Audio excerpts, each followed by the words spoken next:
তারপরেও তাণ্ডবের টিজারটা আমার মনে হয় যে সবাই ঈদ নিয়ে ঈদের কাজ আসবে ইনশাল্লাহ। আর ঈদ বাড়ির বাসায় আসলে পরিবার সহ কাটাবো, কোরবানি ঈদ এখানেই থাকবো, ঢাকাতেই থাকবো, হয়তো গ্রামের বাড়ি যাওয়া হচ্ছে না। এই আপাতত এইরকমই, মানে আহামরি রোজার ঈদের মতো আসলে অত প্রিপারেশন কোরবানি ঈদে আসলে থাকে না। আমার মনে হয় যে কোরবানিটাই মনে হয় সব থেকে বড় প্রিপারেশন।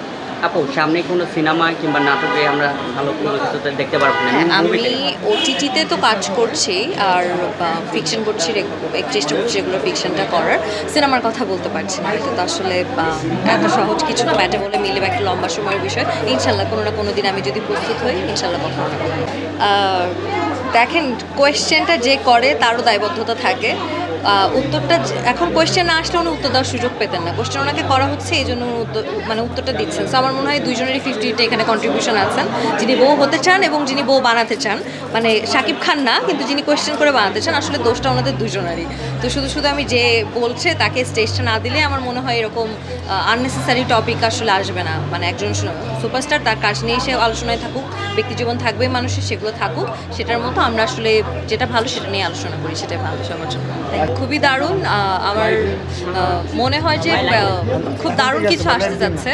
লাস্ট আমরা পরপর দুটো হিট দেখলাম, মানে সুপার হিট অ্যাকচুয়ালি আমি যদি বলি, এবং একে খুবই একটা মানে শান্ত করে দিয়েছে যে না, আরও ভালো কিছু আসতে যাচ্ছে, এই আশাটা আমরা রাখতে পারি আমার মনে হয়। আচ্ছা, টিজারে আসলে আমি সাবিলা নূরকে বা আমার মনে হয় আর কোনো কলাকুশলীকে কাউকেই দেখতে পাইনি। তো ওনাদের কেমন কেমিস্ট্রি আসলো, আসলে সিনেমার রসায়ন কেমন, সেটা তো বলা মুশকিল। আর কোথাও যদি সিনেমার পাশে থেকে কোনো ক্লিপ ভাইরাল হয়, ঠিক যেরকম যে কাজটা হচ্ছে সেটার পাশের ক্লিপটা নিয়ে এর আগেও বলেছি যে ভাইরাল করলে সেটা অ্যাকচুয়াল যে পারপাসটা ওইটা সার্ভ হয় না। আমার মনে হয় সিনেমা দেখে আমাদের এই ধরনের কোনো মন্তব্য করা উচিত না। আই এম শিওর প্রযোজক এবং Raihan Rafi director, his an amazing director, right? এবং শাকিব খান, ওরা বুঝে একটা সঠিক সিদ্ধান্ত নিয়েছেন। আর আমার মনে হয় আমাদের দেশের আর্টিস্টকে প্রাধান্য দেওয়া হচ্ছে, যে অভিযোগটা আমরা কয়েকদিন আগেই করছিলাম যে আমাদের দেশে নায়িকা কেন না।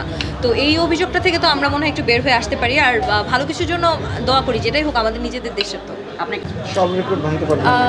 সব রিপোর্ট ভেঙে যাবে কি না আমি সেটা জানি না, কিন্তু আমার মনে হয় কোনোটা থেকে কোনোটা খারাপ না, কোনোটা নিরাশ করার মতো না। এটার থেকে যেগুলো এখনো পর্যন্ত গেছে সেটা থেকে ভালো করতে পারলে তো মানে সেটা সবার জন্যই ভালো, এটা আমাদের আনন্দের বিষয়। না করতে পারলেও বা এইটা সমানে থাকলেও কিন্তু সেটাকে ফেলে দেওয়ার কিছু নাই, সেটাও কিন্তু আমার মনে হয় বাকি যে কোনো রেকর্ডের থেকে ওপরে। সো যেটাই হোক না কেন, আমরা খুবই আনন্দের সাথে আমার মনে হয় যে সিনেমাটাকে এনজয় করতে যাচ্ছি।